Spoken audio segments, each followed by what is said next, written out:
This one is going to be called Faith versus Reality. Faith versus Reality. I'm going to start this one off, and I'm going to address about 80 to 95% of Christians. A lot of Christians are Christians just because their mom or dad or somebody told them to be a Christian, and they're believing it as though they believe in fables or something like that, and their own faith is not real to them. So I got to take them off the table, and I got to address the atheists and agnostics and people that don't believe in God. I gotta address them, and I gotta, in a way, commend them for being honest with your faith and the ostracization that you could have in this country for not believing. I for one commend you for being honest with yourself enough to say, hey, I don't believe this. Okay, so now check this out. All right, a couple of things you got to deal with.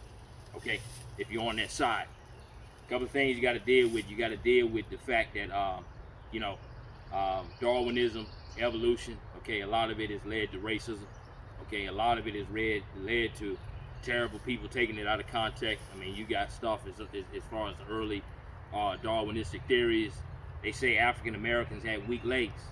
Okay, and they won't be able to box. They'll never understand the sport of boxing and whatnot. Okay, you can do your own assessment as to whether that's true or not. I'll let you make up your mind on that. But anyway, all right, check this out. Okay, another thing you got to deal with is a lot of people in the Darwinistic evolution community. Okay, whatever the dominant scientific belief is, if you have a science that proves something different, they write you off. They take you out of there. Okay, that's not real science. Okay, that's not real science. If you're really about science, you should let the truth determine what the results is. Okay, not what you want to believe to be what the end result is. Okay, so you got to deal with that. Okay, the irreliability of carbon dating. Okay, the mitochondrial mutation every 800 years that kind of confines the human race to a certain length. That's some scientific stuff you can deal with. Okay, on that side. All right, but also you gotta ask yourself something. Okay, you gotta ask yourself something. All right, as a scientist. Okay, because most people on that side, they believe in science. Okay, I believe in science too, real science, good science. You gotta ask yourself, are you humble enough to admit that you're wrong? Because if you're not, then you're not really walking in the truth. Okay, because a lot of people, because I talk to two different types of agnostics and atheists. Okay, I talk to the ones that question people of the faith. Okay, that are in the 80 and 95% of category, that believe it as though it's a fable. They question them. They don't have any answers, so they write them off. But then when you're a Christian and you bring some real truth to them and some real answers, they don't have nothing to say to you. Okay, I dealt with a lot of people like that. Make sure that you're not one of them. Okay, and on the other side, okay, if you're really about the truth, investigate it all. Investigate it all. There's a lot of stuff to investigate, Bible-wise. There's a lot of stuff to investigate. One thing you got to investigate: the reality of the amount of witnesses that believed in the resurrection as early as when it claimed to happen. You got to deal with the fact that if a Roman guard was caught letting somebody move the body, they'd be killed. Okay, you got to deal with that. You also got to deal with the fact that many of the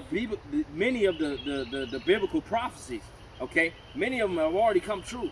Like in Daniel 7 with Alexander the Great, the leopard that came with the 4 heads, symbolizing Alexander the Great coming with the 4 generals, splitting the kingdom in 4 different sectors. Okay, you got to deal with that. You got to deal with Jesus predicting the destruction of the temple. Okay, and on top of Jesus predicting the destruction of the temple, okay, he also knew about the temple that was going to be rebuilt in the last days, because he referred back to Daniel and what Daniel was saying about the temple as one of the signs of the last days. You got to deal with that. Okay, all right. So now on both sides, okay, both sides, you have to be a steward of truth and reality. Okay, whether you're a Christian or not a Christian, you got to be a steward of truth and reality. Okay, somebody asks, how can I be an effective witness? Okay, how do I share my faith? Be honest with your doubts. Be honest with your doubts and quit being gimmicky. There's so many Christians out here that are gimmicky. they sit here and they'll invite you to pizza, lunch, and all this other type of stuff for 6 months, and they tell you you're a Christian so they can hopefully trick you into coming to church or being a Christian. A lot of people see straight through that, and they run the other way. You can't do that. Don't do that. That's not a good witness. If you're a real witness, hey, you should actually care about somebody because Christ has transformed your heart to really care about somebody. Okay, that's a much better witness. Okay, and you tell them about your faith when it come up, or you tell them about your faith immediately, or whatever. You know, you just go with the flow, go with the moment, or go, you know, when you're prompted. Okay, so if you do those things, that'll make you a much better witness. And on the other side, okay, if you're agnostic, if you're an atheist, or you don't have any sort of faith, okay, be a real steward of the truth. Don't be like the scientific community and excommunicate people just because they have a different belief. Okay? If their beliefs have some truth to it, you got to deal with it if you're going to be a good scientist. Okay? Because otherwise, you're doing the same thing that you're accusing the Christians to do, that they're doing. Okay? You're doing the same thing. A lot of scientific community, they're doing the same thing. So if you do that, you seek truth, you seek reality on both sides. Christians, if they seek truth, seek reality. Agnostic atheists, they seek truth, seek reality. Eventually it's going to converge because the truth only leads in one direction. If you do that, you keep pushing in that direction of the truth, you're going to find it. It's going to find you, and you're going to be all right. All right? My message for today. I'll see you next Friday. Peace.